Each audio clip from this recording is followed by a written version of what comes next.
ترقیات کی منزلیں کس طرح طے کریں گے، انہوں نے کوئی پرواہ نہیں کی۔ ایک وہ مسلمان تھے کہ قرآن کے ایک حکم پر انہوں نے اپنی ساری آرزویں قربان کر ڈالی، ساری تمناؤں کو ذبح کر ڈالا، اور یہ آپ کے مسلمان ہیں کہ جو اس آیت کا کھلا مذاق اڑا رہے ہیں، اور تم نے اپنی آنکھوں سے جن کو قرآن نے 1400 برس پہلے بیان کیا تھا، وہ آج اس مقام پر کھیلتے کودتے ناچتے نظر آ رہے ہیں۔ سوچو کس درجے کے ہم مسلمان ہیں۔ اگر ہم مومن اور مسلمان ہیں اور اللہ سے محبت کا واقعی دعویٰ ہے تو پھر ہمارے نکاح پر پتہ چلنا چاہیے کہ یہ محمد کے غلاموں کا نکاح ہے، یہ تقریب محمد رسول اللہ صلی اللہ علیہ وسلم کے دیوانوں کی ہے۔ اگر اس میں ناچ نہ ہو، اگر اس میں باجا نہ ہو، اگر اس میں ڈی جے کی جھنکار نہ ہو، اگر اس میں پھلجھڑیاں اور آتش بازی نہ ہو، اس میں عورتوں کی بے حیائی اور مخلوط کھانا نہ ہو، اس میں اسٹینڈنگ کھانا نہ ہو، دسترخوان بچھا کر کھانا کھایا جا رہا ہو، اور اس طرح لوگ جا رہے ہوں جس طرح شرافت کے پتلے جاتے ہیں اور جس طرح غیرت کے انسان جایا کرتے ہیں، تو واقعی پتہ چلنا چاہیے کہ یہ محمد رسول اللہ صلی اللہ علیہ وسلم کے غلاموں کی مجلس ہے، یہ ان کی تقریب ہے جس میں پٹاخے نہیں ہوں گے، جس میں آتش بازیاں نہیں ہوں گی، جس میں ڈھول نہیں ہوگا، جس میں طبلہ نہیں ہوگا، جس میں بانسری نہیں ہوگی، جس میں ناچنے گانے والیاں نہیں ہوں گی، جس میں ناچنے گانے والے بھنڈیرے نہیں ہوں گے، زنخے نہیں ہوں گے۔ اور نکاح کہاں ہوگا؟ اللہ کے گھر مسجد میں ہوگا۔ نکاح مسجد میں پڑھانے والا یہ محمد رسول اللہ سے محبت کرتا ہے، اور منڈھا نہ ہو، رسم نہ ہو، چھٹی نہ ہو، اور مہندی نہ ہو، اور اس میں ہلدی نہ ہو، یہ تمام رسمیں چھوڑنے والا سنت کے مطابق اگر اپنے بیٹے یا اپنی بیٹی کا نکاح کرتا ہے تو سمجھیے کہ یہ واقعی میں مسلمان ہے، ورنہ اسلام کا دعویٰ محض جھوٹا ہے۔ کیا ہے ہماری مجلسیں؟ کیا ہمارے نکاح ہے اس طرح؟ اگر نہیں ہے تو آؤ سنت کے مطابق بناؤ، تمہیں کسی کی پرواہ نہیں ہونا چاہیے۔ صحابہ جن کو قرآن کریم نے کہا رضی اللہ عنہم ورضوا عنہ، اللہ ان سے راضی ہے، یہ اللہ سے راضی ہے۔ قرآن نے کہیں ان کے بارے میں کہا اولئک هم الراشدون، یہ راہ حق پر ہیں، بالکل یہ ہدایت پر ہیں۔ کہیں کہا اولئک هم المهتدون، یہ ہدایت یافتہ ہیں۔ کہیں کہا اولئک هم الفائزون، یہ کامیاب ہیں۔ کہیں کہا اولئک هم المفلحون، یہ بالکل کامیاب ہے۔ کیوں کہا؟ اس لیے کہ انہوں نے اپنی تمام خواہشوں کو رسول اللہ کی چوکھٹ پر لا کے قربان اور ذبح کر دیا، اور ہماری خواہشیں کے مقابلے میں ہم سنتوں کو قدم قدم پر ذبح کر دیں۔ اور کیا کہتے ہیں؟ ہمیں محبت ہے، ہمیں محبت ہے سرکار سے، ہمیں محبت ہے گنبد خضرا سے، ہمیں محبت ہے مدینہ منورہ سے۔ محبت کرنے والا اپنے رہبر کی بات مانتا ہے، لہذا آج سے 1450 برس پہلے میرے عزیزوں تمہیں اللہ تبارک و تعالیٰ نے قرآن دیا ہے۔ اس قرآن میں سب کچھ لکھا ہے، تمام فیصلے اس میں لکھے ہیں، اس میں سارا نظام تمہیں بنا کر دیا گیا ہے۔ نکاح کا نظام ہو، یہ طلاق کا نظام ہو، خلا کا نظام ہو، یہ بچوں کو دودھ پینے اور پلانے کا نظام ہو، دودھ کے چھڑانے اور اس کی اجرتوں کا نظام ہو، عدت کا نظام ہو، طلاق کا نظام ہو، اللہ تبارک و تعالیٰ نے سب کچھ تمہیں بنا کر دیا ہے۔ لہذا تمہیں کسی اور طرف جانے کی ضرورت نہیں ہے۔ اللہ کے فضل سے تم وہ گروہ ہو جو ابتدائے دن سے نبیوں کا ساتھ دیتا چلا آ رہا ہے۔ تمہیں نبیوں کے ساتھ رہنا ہے، تمہیں صحابہ کے نقش قدم پر چلنا ہے، تمہیں ائمہ مجتہدین کی بات ماننا ہے۔ اگر جنت کی طلب ہے تو پھر قربانیوں کے لیے بھی تیار بنو۔ ایسے ہی چلے جائیں گے جنت میں؟ یہ نہیں چلے گا کہ ایک ہاتھ میں ابلیس کا پرچم بھی اور دوسرے ہاتھ میں اسلام کا جھنڈا بھی، ایک ہاتھ میں بانسری بھی اور دوسرے ہاتھ میں قرآن بھی، یہ نہیں چلے گا۔ اللہ تبارک و تعالیٰ نے ایک آیت اتاری، اور یہ آیت کب اتری؟ جب حضرت بلال کو زمین پر گردن میں رسی ڈال کر گھسیٹا جا رہا ہے، جب ان کو تپتی ہوئی ریت پہ لٹا کر ان پر پانی کے دروازے بند کر دیے گئے ہیں، زبان چٹک رہی ہے پیاس سے مگر پانی کے قطرے میسر نہیں ہیں، جب حضرت خباب کو آپ کے انداروں پر لٹایا جا رہا ہے، آپ بجھانے والا کوئی نہیں اور ان کی حمایت کرنے والا بھی کوئی نہیں، ان کی تائید کرنے والا بھی کوئی نہیں۔ یہ امتحان ہے، اس لیے کہ جو جس کا اونچا مقام ہے اس کا امتحان بھی اسی طرح ہوتا ہے۔ یاد رکھو، اگر آپ کے پاس ایمان ہے تو امتحان ضرور ہوگا، اگر آپ کے پاس ایمان نہیں ہے تو امتحان نہیں ہوگا۔ امتحان اسی جگہ اسی کا ہوگا جس کے پاس جتنا ایمان ہے۔ الانبیاء ان اشد الناس بلاء الانبیاء، انبیاء کا سب سے سخت امتحان ہوتا ہے۔ انبیاء کرام آگ کے شعلوں میں ڈالے جاتے ہیں، کسی کا امتحان آگ کے شعلوں میں ڈال کر لیا جا رہا ہے، اور کسی کا امتحان مصر میں فرعون کے سفاکیت اور اس کی جلادیت کے دور میں پیدا کر کے لیا جا رہا ہے، کسی کا امتحان وطن چھڑا کر لیا جا رہا ہے، اور کسی کا امتحان حضرت اسماعیل کی طرح گلے پر چھری چلا کر لیا جا رہا ہے، کسی کا امتحان میدان کربلا میں خنجر، نیزوں اور تلواروں کی جھنکار میں اپنی اولاد اور اپنے بچوں کے درمیان لیا جا رہا ہے۔ یہ کون ہے؟ یہ خانوادہ حسین ہے، یہ خانوادہ علی ہے، یہ نبوت کا گھرانہ ہے جس کے 72-73 افراد یہاں پر موجود ہیں۔ سامنے غیر نہیں ہے، یہود و نصارہ نہیں ہے، مشرکین و کفار نہیں ہے، یہاں اپنے ہی ہیں، اپنوں ہی کے سامنے کھڑے ہیں، اور یہاں امتحان دینا ہے۔ کس کو امتحان دینا پڑ رہا ہے؟ علی اکبر کا امتحان ہے، علی اصغر کا امتحان ہے، زین العابدین کا امتحان ہے، سکینہ کا امتحان ہے، حضرت حسین کا امتحان ہے، حضرت علی کے نواسوں کے پیٹ پوتوں کا امتحان ہے۔ یہ امتحان دینا پڑا کربلا کی سرزمین پر، اس لیے کسی نے کہا ہے اے کربلا کی خاک اس احسان کو نہ بھول، اے کربلا کی خاک اس احسان کو نہ بھول، تڑپی ہے تجھ پہ لاشیں جگر گوشہ بطول، اسلام کے لہو سے تیری پیاس بجھ گئی، سیراب کر گیا تجھے خونے لگے رسول۔ تم ہنستے ہو، کسی کا امتحان ہوتا ہے، اچھا ہوا اس کے ساتھ یہ ہوا، دوسرے کے امتحان پہ ہنستے ہو اور اپنی بدنصیبی پر خوشیاں مناتے ہو، مت ہنسا کرو۔ امتحان اہل اللہ کا بھی ہوتا ہے، امتحان رسول اللہ کا بھی ہوا ہے، امتحان خلیل اللہ کا بھی ہوا ہے، امتحان موسیٰ کلیم اللہ کا ہوا ہے، امتحان حضرت عیسیٰ روح اللہ کا ہوا ہے۔ کون کہتا ہے کہ امتحان نہیں ہوتا؟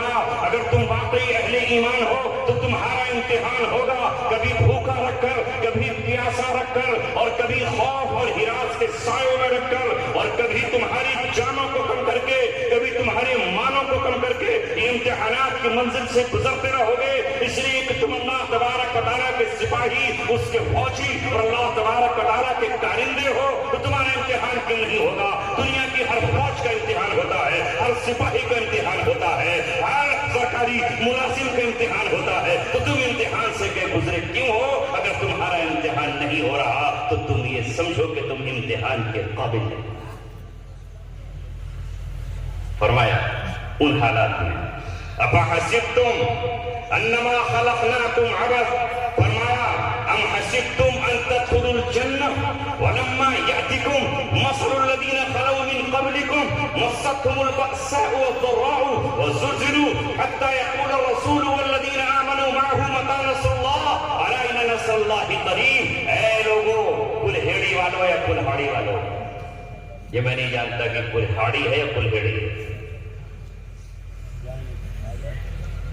کمپیوٹر تو کلہاڑی کہتا ہے، خیر جو بھی نام ہو، کلہاڑی یا کلہیڑی، ڈبھیڑی یا بسیڑی، لیکن اللہ کہہ رہا ہے تم سے ہم حسبتم ان تدخلوا الجنہ، جنت میں یوں ہی داخل ہو جاؤ گے، ابھی تو تم پر وہ حالات آئے ہی نہیں جو تم سے پہلوں پر حالات آئے ہیں۔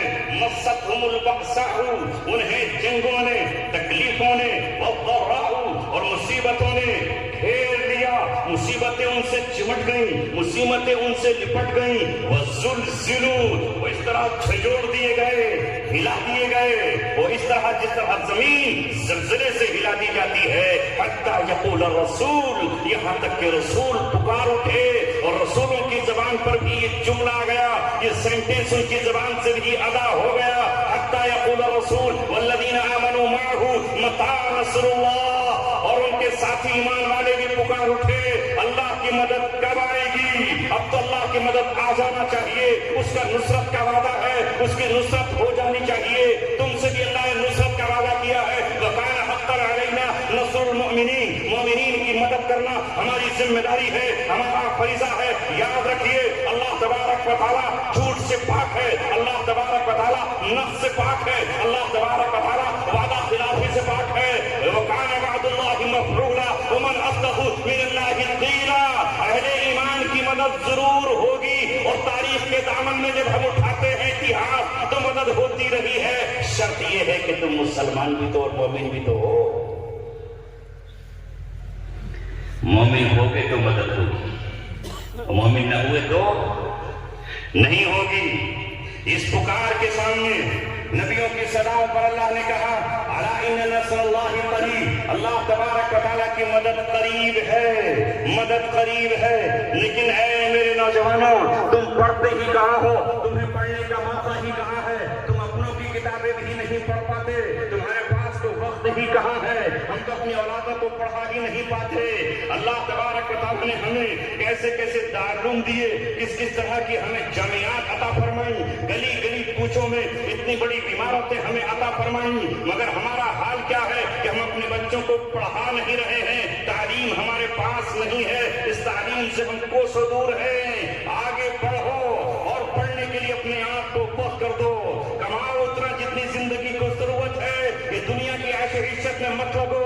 ایک مالا بلڈنگ، دوسری منزلہ، تیسری منزلہ، قارون بننے کی کوشش نہ کرے ہم میں سے کوئی، فرعون جیسا بادشاہ بننے کی کوشش نہ کرے، فرعون کے انجام سے عبرت لے، قارون کے زمین میں دھسائے جانے سے سبق حاصل کرے۔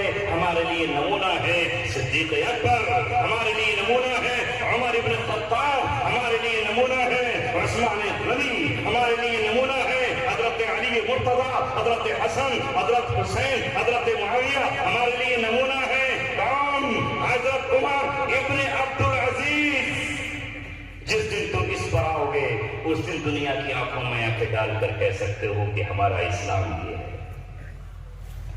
جب میرا ہی نوجوان شراب کے جام اپنے ہاتھوں میں اٹھائے ہوئے ہو، وسکی منہ سے لگائے ہوئے ہو، برانڈی پی رہا ہو، چرس کھا رہا ہو اور گانجا سونت رہا ہو اور سلفا پی رہا ہو، جب ہمارا ہی نوجوان بیڑیاں پیتا ہو، سگریٹ میں نشاور گولیاں رکھتا ہو، تو ہم کس کو جا کر یہ کہیں کہ شراب مت پیو؟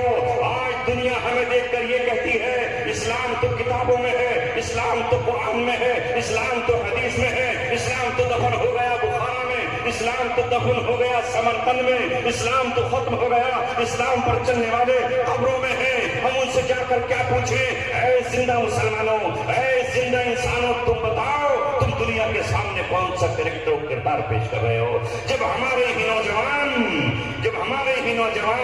تبلے کی تھاپ پر ناچتے نظر آئے، ڈی جے پر جھومتے نظر آئے اور اپنی ہی بہن بیٹیوں کو تکتے نظر آئے، اور بیٹیاں بھی پوری لباس میں ان نوجوانوں کے سامنے کھڑی نظر آئے، اور ہم مسجد کے امام ہو کر بھی کچھ نہ کہہ سکیں، اور ہم ایک داعی اور دعوت کا پیغام دنیا کو دیتے رہے اور پھر بھی ہم اس موقع پر چپ اور خاموش رہ جائے۔ ہمارا ایمان اتنا بھی نہ ہو کہ ہم ان کا بائیکاٹ کر سکے، ہم اس کھانے کو یہ کہہ سکے کہ تمہاری تقریب میں ہم شریک نہیں ہوں گے اس لیے کہ تم نے یہاں میرے نبی کی سنتوں کا جنازہ نکالا ہے، میرے رب کو تم نے غصہ کیا ہے، غضب نہ کیا ہے۔ میں اپنے رب کی رضا کے لیے اس محفل کا بائیکاٹ کرتا ہوں۔ مجھے چٹنی روٹی عزیز ہے، مجھے دال مسور کی عزیز ہے، میں تمہارے مرغے بکرے اور سرائی کو ٹھکراتا ہوں، اپنے منہ تک نہیں لاؤں گا۔ ایمان یہ ہے کہ ہم برائی کی محفلوں میں جاتے وقت ان سے انکار کریں۔ اللہ سے راضی رہو۔ ایک فرمانبردار بیوی جب اس کا شوہر یہ کہتا ہے کہ آج تم اپنے باپ کے یہاں نہیں جاؤ گی، میری رضامندی یہ نہیں ہے، تم آج اپنے بھائی کے رشتے میں بیٹے کے نہیں جاؤ گی، تو وفا شعار سمجھدار بیوی کہتی ہے جو کہ مجھے آپ کے ساتھ رہنا ہے۔ بھائیوں سے ناتا تو اس دن ٹوٹ گیا تھا جس دن میرا نکاح آپ کے ساتھ ہوا تھا، میں نے ایجاب آپ کو کیا ہے اور قبول آپ نے مجھے کیا ہے، لہذا بھائی سے کہہ دیتی ہے مجھے اجازت نہیں دے رہے، میرے رفیق سفر، میرے ہم سفر، میں تمہاری تقریب ترتیب میں نہیں آ سکتی.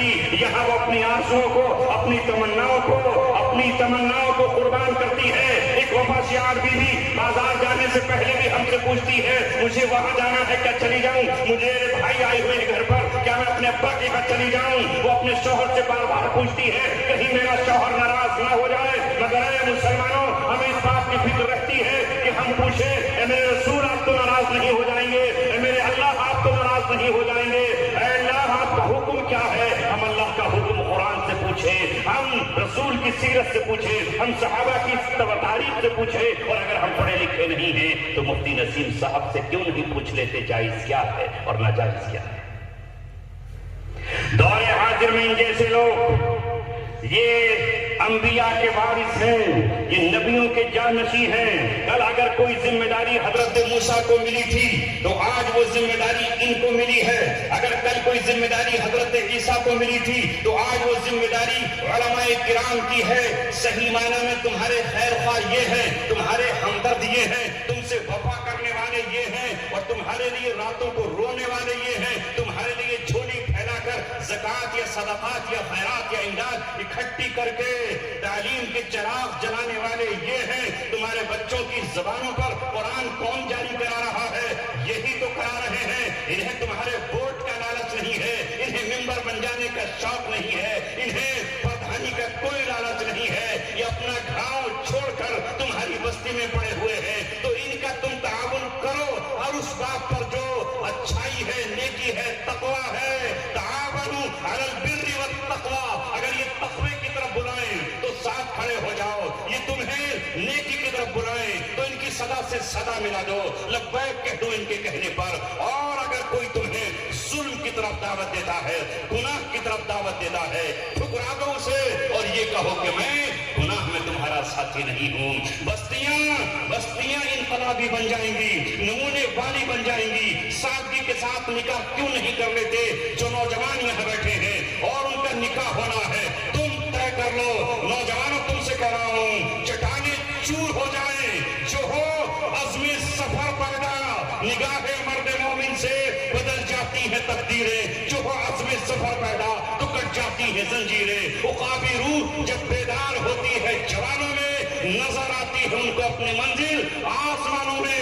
اگر تم نے یہ طے کر لیا مجھے نکاح بن جہیز سے کرنا ہے، مجھے نکاح بن بارات سے کرنا ہے، مجھے نکاح مسجد میں کرنا ہے، یا مجھے نکاح اجتماع میں کرنا ہے، رب دو جہاں کی قسم تمہارے فیصلوں کو کوئی الٹ نہیں سکتا. تم آگے بڑھو، نوجوانوں آگے بڑھو.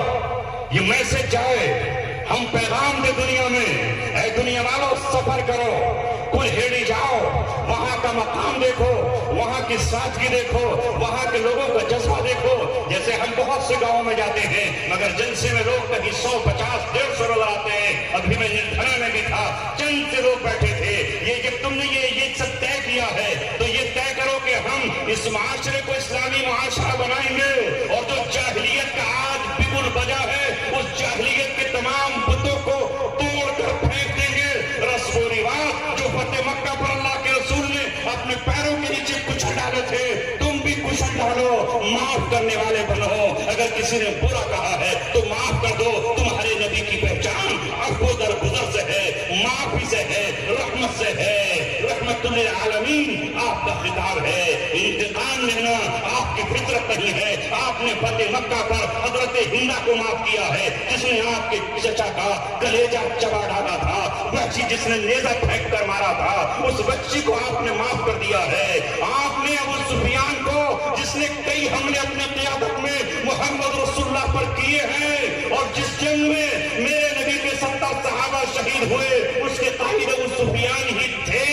جس جنگ میں میرے آقا کے 2 گانٹ ٹوٹے شہید ہوئے اس کی قیادت ابو سفیان کر رہا تھا، اور جس میں آپ کے رخسار سے خون بہا اس کی قیادت بھی ابو سفیان کر رہا تھا. فتح مکہ پر آپ چاہتے تو اسے سولی پر لٹکا دیتے، فتح مکہ پر آپ چاہتے تو اس کے ٹکڑے ٹکڑے کرا دیتے، فتح مکہ پر آپ چاہتے تو اسے جلا کے راکھ کر ڈالتے. میں نے آپ انتظام لے لیا ہے، آپ اس کے 2 دانت توڑ دیتے، آپ اسے رخسار کو پھاڑ دیتے. مگر آپ نے تو یہاں تک کہہ دیا من دخل دار ابی سفیان، جو وہ سفیان کے گھر میں بھی چلا گیا اس سے بھی امن ہے، اس سے بھی بدلہ نہیں. تو ہمارے جذبات کیا ہیں؟ پردھانی میں کسی نے ووٹ نہیں دیا تو 5 سال تک اس سے انتقام لیتے رہیں گے، اس کا کوئی کام آئے گا تو سفارش نہیں کریں گے، اس لیے کہ ہمیں کسی نے یہ برغلہ دیا ہے کہ اس نے ہمیں ووٹ نہیں دیا۔ اگر اس کی دیوار پہ کوئی قبضہ کر رہا ہوگا تو ہم اس کا ساتھ نہیں لیں گے، اگر اس تھانے میں ذلیل کیا جا رہا ہوگا تو ہم رشوت دے کے اور اس کی پٹائی کرائیں گے، اور پھر کہتے ہو کہ ہم مسلمان ہیں، تمہارے نبی نے اپنے خاندان کا خون فتح مکہ پر معاف کیا اور یہ کہا کہ بنو امیہ کی گردن پر زمانہ جاہلیت کا ہمارا ایک خون ہے، میں چاہوں تو آج انتقام لے سکتا ہوں، لیکن میں سب سے پہلے اس خون کو معاف کروں۔ ہے ہمارا دل معاف کرنے کے قابل نہیں ہے، اس دل کو اللہ تبارک و تعالیٰ کے قابل بناؤ۔ اللہ اس دل میں نہیں آتا جس دل میں تکبر ہو، اللہ اس دل میں نہیں آتا جس میں حسد ہو، اللہ اس دل میں نہیں آتا جس میں بغض ہو، اللہ اس دل میں نہیں آتا جس میں غیر اللہ کی محبت موجود ہو۔ صرف اللہ سے محبت، اللہ کو شرکت گوارا نہیں ہے۔ ارے تمہیں بھی تو اپنی بیوی کی طرف سے تم غیرت مند ہو، بیوی کی کسی سے بات کرنا گوارا نہیں، کسی کو فون کرنا گوارا نہیں، کسی کے سامنے بے حجاب آنا تمہیں گوارا نہیں۔ اللہ تو ہم سے لاکھوں کروڑوں ہزاروں اربوں خربوں گنا غیور ہے۔ اللہ تبارک و تعالیٰ کو شرکت کسی طرح گوارا نہیں کہ تم محبت اللہ سے بھی کرو اور شیطان کو بھی دل دیے رہو، یہ نہیں چاہیے۔ محبت ہو تو اللہ سے، اور واقعی تم اللہ تعالیٰ سے محبت کرتے ہو تو اس کی مسجدوں سے محبت کرو، جہاں قرآن پڑھا جاتا ہے ان جگہوں سے محبت کرو، اور جو تمہاری مسجدوں کے امام ہیں تم ان سے محبت کرو۔ کہ دنیا کی دوسری قوموں کو نہیں دیکھتے، عیسائی اپنے ربیوں سے محبت کرتے ہیں، اپنے پوپ سے محبت کرتے ہیں، یہودی اپنے ربیوں سے محبت کرتے ہیں۔ تمہارے وطن میں جو دوسری قومیں ہیں وہ اپنے دھرم گروؤں سے محبت کرتی ہیں، کیا نہیں کرتی ہے؟ کیا ان کو نوازتی نہیں ہے؟ کیا وہ ان کو ہدیے اور تحفے نہیں دیتی؟ کیا وہ ان کو سونے اور چاندی تک نہیں دیتی؟ ایک تم ہو کہ تمہاری دشمنی اپنے امام سے ہے، مدرسوں میں پڑھانے والوں سے ہے، مسجد کے مؤذن سے ہے۔ تم اسے کیا سمجھتے ہو اور کیوں اس کو گھورتے ہو اور کیوں تم اس کے نکالنے کی سازشیں کرتے ہو؟ تم ان علماء کو کیوں نہیں دیکھتے؟ یہ تم سے لیتے کیا ہے؟ ان کی تنخواہیں کیا ہے؟ ان کی معمولی سے وظیفے ہیں۔ خدا کی قسم خون کے آنسو آ جاتے ہیں۔ کوئی کہتا ہے محض 8,000 روپے کی تنخواہ ہے، کوئی کہتا ہے محض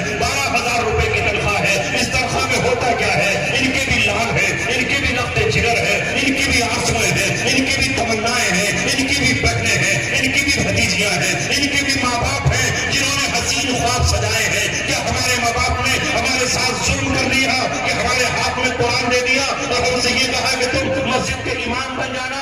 اے میری عوام، اے میری قوم، اگر تجھے خدا سے محبت ہے تو اس کے گھر مسجد سے محبت ہے، تجھے بیت اللہ سے محبت ہے، تجھے قرآن سے محبت ہے، تو جزدان سے بھی محبت ہے، اس کے رحل سے بھی محبت ہے، تجھے مسجد کی چٹائیوں سے محبت ہے، مسجد کے فرش سے محبت ہے، مسجد کے لاؤڈ اسپیکر سے محبت ہے، اس کی محراب سے محبت ہے۔ مگر یہ ہوا کیا ہے تجھے کہ امام سے تو محبت کیوں نہیں کرتا؟ مؤذن سے محبت کیوں نہیں کرتا؟ ان قرآن پڑھانے والوں سے محبت کیوں نہیں کرتا؟ یہ تمہیں وہ دے رہے ہیں جو تمہارا کوئی لیڈر تمہیں نہیں دے سکتا ہے۔ روزانہ جو بھی اپنے بچے کو قرآن پڑھنے کے لیے بھیجے، یہ بچہ 4 گھنٹے صبح اور 2 گھنٹے شام اور 2 گھنٹے رات میں جب قرآن پڑھتا ہے تو اندازہ لگائیے وہ ایک آیت کو کتنی بار پڑھے گا، ایک پارے کو کتنی بار پڑھے گا، اور ایک حرف پر 10 نیکیاں ملتی ہیں۔ اگر وہ بسم اللہ الرحمن الرحیم پڑھے تو اس کے لفظ گن لینا، یہ نیکیاں تمہیں بھی مل رہی ہیں، یہ نیکیاں اس کے استاد کو مل رہی ہیں، یہ نیکیاں اس مدرسے میں مال اور پیسہ تھوڑا سا دینے والوں کو مل رہی ہیں۔ یہ تمہاری فیکٹریاں ہیں جو تمہاری آخرت میں کام آئیں گی، جو تمہاری دنیا میں کام آئیں گی۔ عذاب آتا ہے تمہیں تباہ کرنے کے لیے، ان بچوں کی بدولت رک جاتا ہے۔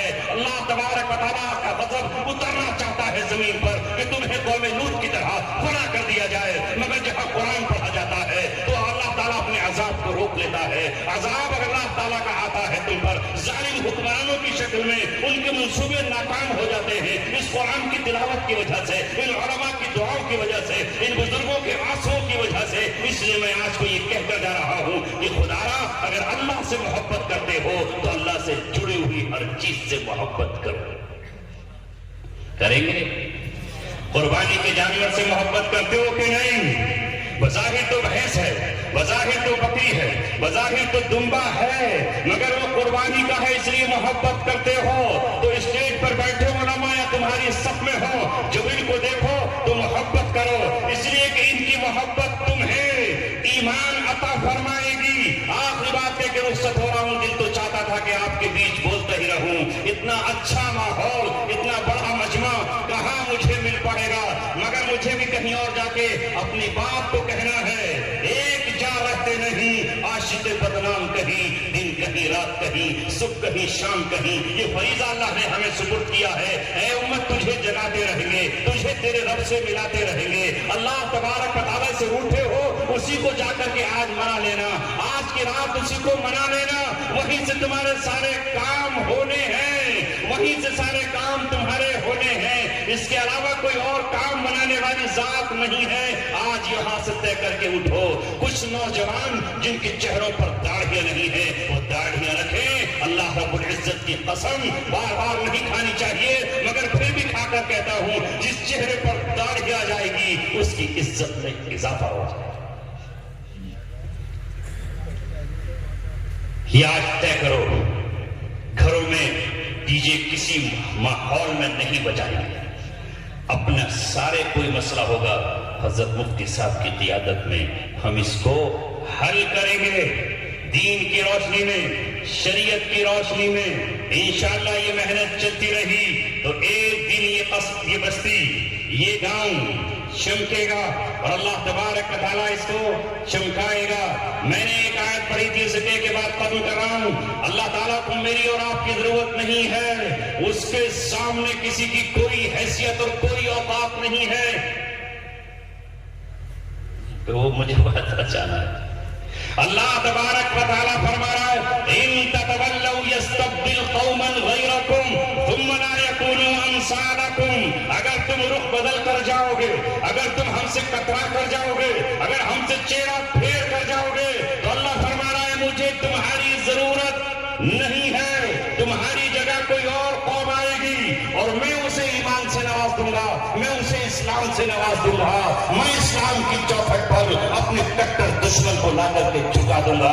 میں اس بات پر قادر ہوں کہ آگ کو پانی بنا دوں اور پانی کو شعلہ جوالا بنا دوں۔ میں اس بات پر قادر ہوں کہ اپنے نبی کے تھوک کو سانپ کے کانٹے کا زہر کا تریاق بنا دوں۔ میں اس بات پر قادر ہوں کہ حضرت عیسیٰ کی پھونک سے اندھوں کو بینا کر دوں اور ان کے ہاتھ لگا دینے سے کوڑیوں کو بالکل صحیح کر دوں۔ میں تمہارا محتاج نہیں ہوں، لیکن اے لوگو، اللہ نے محض اپنی محبت سے تمہیں ایمان دیا ہے، تمہیں اسلام دیا ہے، تمہارا انتخاب ہوا ہے، تمہارے گھروں میں قرآن کا نور چمکا رہا ہے، تمہارے سینوں میں ایمان کی کرنیں ہیں، تمہاری پیشانیوں پر لا الہ الا اللہ کے جلوے ہیں۔ لہذا اس کی ناقدری مت کرو، بالکل مت کرو۔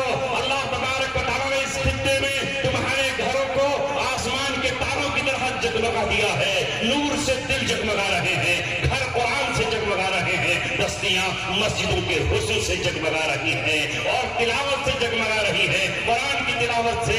تراویح میں، رمضان میں مسجدیں جگمگا رہی ہیں۔ اس نور کی ناقدری مت کریے، اپنے ہاتھوں میں پتھر لے کر اس روشنی کو مٹا مت کیجیے، قدر کیجیے۔ اللہ تبارک و تعالیٰ نے اپنی محبت کے تحفے یہ سب کچھ تمہیں دیا ہے کہ نہیں؟ اور یہ محبت ہی اس کی روکتی ہے کہ وہ ہم پہ عذاب نہ بھیجے، ہمیں ذلیل نہ ہونے دے، ہمیں رسوا نہ ہونے دے۔ وہی انتخاب کرتا ہے کہ اللہ تبارک و تعالیٰ نے کسی خطے میں حضرت لوط کو بھیجا بے حیا قوم کو بتانے کے لیے، ڈرانے کے لیے، کہیں حضرت موسیٰ کو بھیجا فرعون کو راہ راست پر لانے کے لیے، کہیں حضرت سلیمان کو بھیجا بلقیس کو نغمہ حق سنانے کے لیے۔ اسی طرح اللہ تبارک و تعالیٰ ہماری بستیوں پر جب فضل فرماتا ہے اور ہمارے کسی کا کوئی عمل قبول ہو جاتا ہے تو اللہ تبارک و تعالیٰ کسی ایسی شخصیت کو بھیجتا ہے جس کے دل میں اللہ تبارک و تعالیٰ کی محبت کا چراغ روشن ہوتا ہے اور وہ تمہیں مجتمع کرتا ہے۔ میں سنتا رہا ہوں پیچھے، لیکن آج میں نے اپنی آنکھوں سے دیکھ لیا ہے کہ اللہ تبارک و تعالیٰ نے تمہارے یہاں مفتی نسیم صاحب کو بھیجا ہے، اور نسیم کہتے ہیں صبح کی سہانا ہوا کو یوسف تیری مہربانی، ان کی قدر کیجئے۔